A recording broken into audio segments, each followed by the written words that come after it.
Sanamkele Avalanche of Grace, gama lam ndithenjiwe emolweni. Namhlanje isifundo sethu sasifumana kwincwadi kaLuka we-13.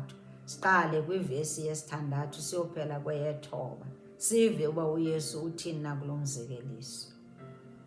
Ubani wayenomkhiwane, utyalwe esidiliyeni sakhe.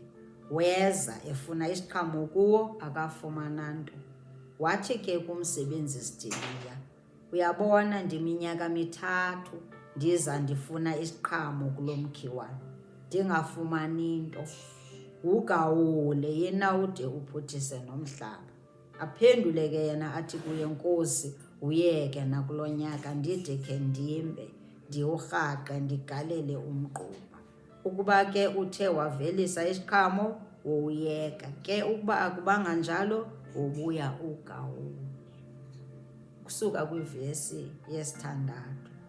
Umnikazi womkhiwane, umnikazi wesidiliya, uYehova, umdali wezulu nomhlaba, owasinika unyana wakhe kuphela kwamzeleyo uba azofela izono zehlabathi.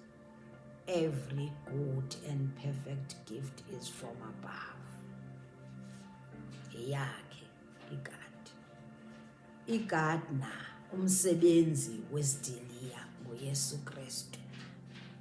Umthi wemkhiwane sithi, thethwa nathi. Umnikazi wezwe ufuna iziqhamo. Uthi kudala etyalile laa mntu, imikhiwane ayivezi isiqhamo. Ukusuka kwivesi yokuqala uyotsho kweyesi-5, uYesu nguye omeleyo, osifundisayo, ozosivuselela. Ethi njena masiguquke, xa singaguquki sizawutshabalala. Ibe yena akafuni, uthando lwakhe, akafuni mntu otshabalala. Ukulunga kwakhe oko, akafuni mntu ozawuya esihogweni, ufuna siye kuye sonke. Iinceba zakhe ezime ngona phakade. Unomonde uYesu kuthi, very patient. Usasinika ixesha loba masiguquke.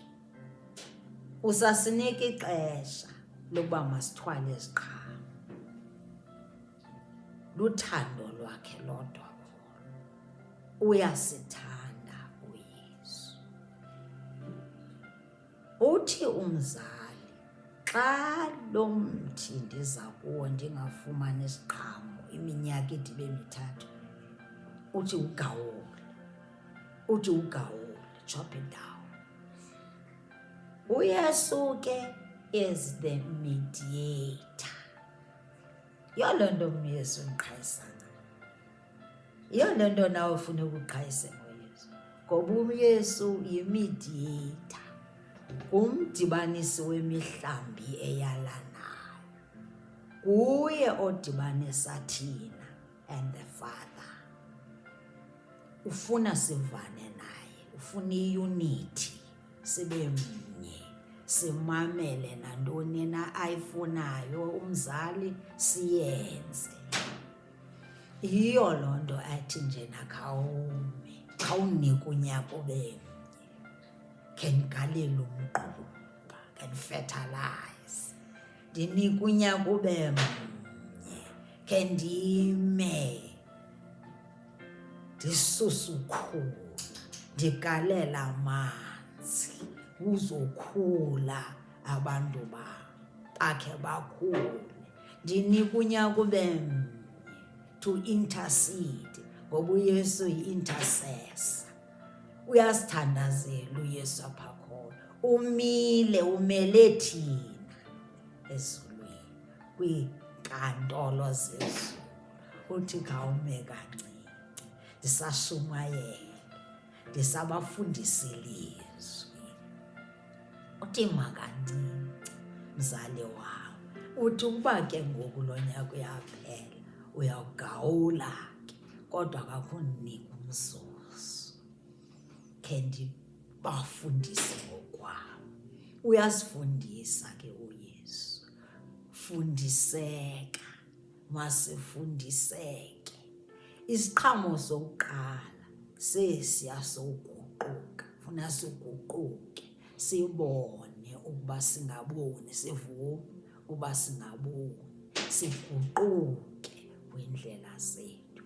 Uthi uApostle Paul in 1 Corinthians 11, verse 11, 1 Corinthians 13, uthi xa bendingumntana bendicinga okomntwana, bendiqonda okomntwana, athi kodwa ndithe ndakuba yindoda ndazibhangisa izinto zobuntwana. Nathi ufuna sibhangise izinto zobuntwana, sibhangise izinto ezingafunwayo lizulu, sisondele kuYesu.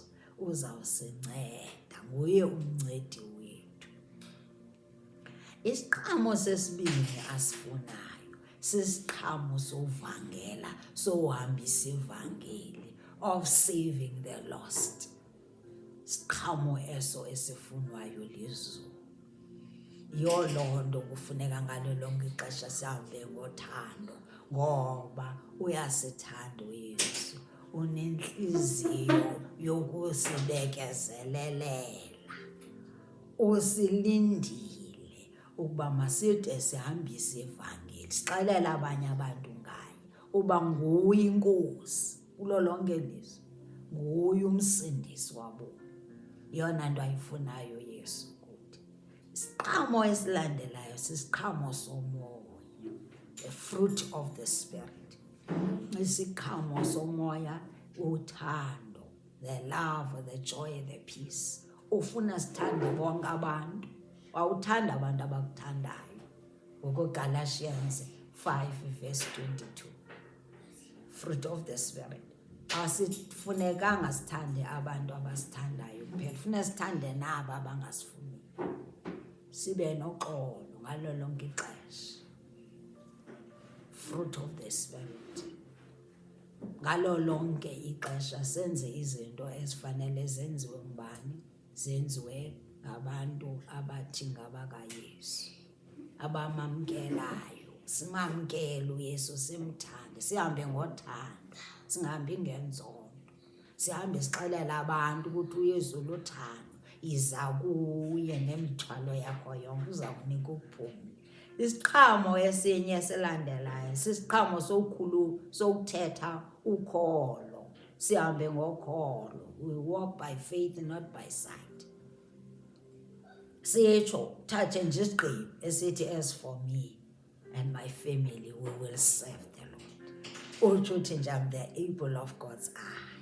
Undigadile, undijongile, ususa nantoni na esondela kuwo, nendingaziboniyo uYesu uyazirhaqaza, azisuse endleleni. Isiqhamo sokholo, uthetha ukholo, sithetha ukholo, sithetha ukuphila. Uthi Jesus is my refuge and my fortress. Ndikuye mna, nguye ondifihlileyo. He is a strong tower. I'm safe in Jesus. Ukholo ke yolo olubonisayo ukuthi wena unoYesu. Utsho uthi no weapon that is formed against me will ever prosper. Ngoba mna ndifihliwe phantsi kwamaphikwane. Uyazithumela iingelosi, Psalm 91. Athi uyazithumela iingelosi zizogada mna. Ngalo lonke ke ixesha kufuneka sithethe ukholo, ngoba sihamba noYesu. Simamkele.